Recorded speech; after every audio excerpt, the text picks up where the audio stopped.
It's time for the 2 o'clock game. Let's get into it. We got Marshall, who's 4-0, traveling NC State, who's 3-2. NC State favored by 6.5 points on the CW. Cam Fancher for the Marshall Thundering Herd has gone 88 of 124, thrown for 890 yards, 4 touchdowns to 4 interceptions. Rasheen Ali is at 91 carries for 475 yards and 9 touchdowns, and Cade Conley is at 18 catches for 167 yards and a touchdown.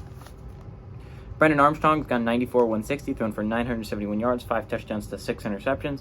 He also leads his team on the ground with 69 carries for 286 yards and 3 touchdowns. And Kevin Concepcion, the freshman, set 23 catches for 245 yards and 2 touchdowns.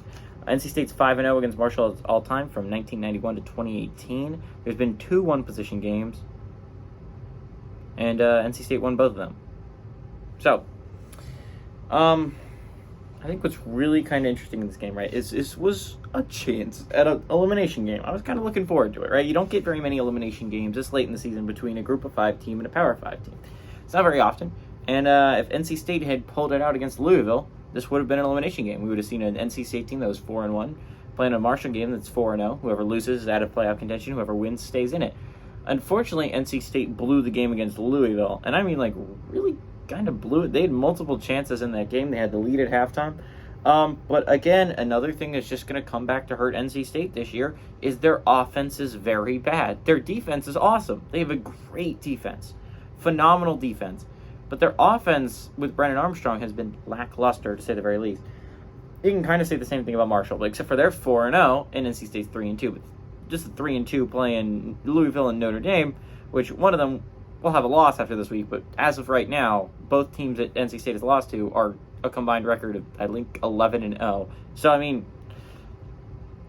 again, NC State hasn't lost to bad football teams. They've lost to good football teams.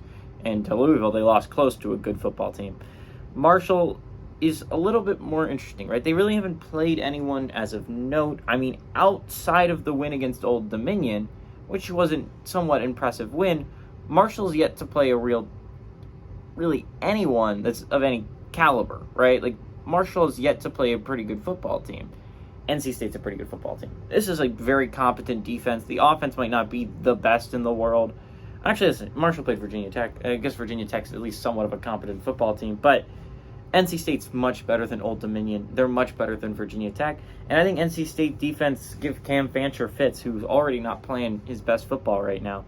This is going to be a weird game. I think I expect a lot of turnovers, basically a defensive slug match, but I like NC State to win this one and cover at home.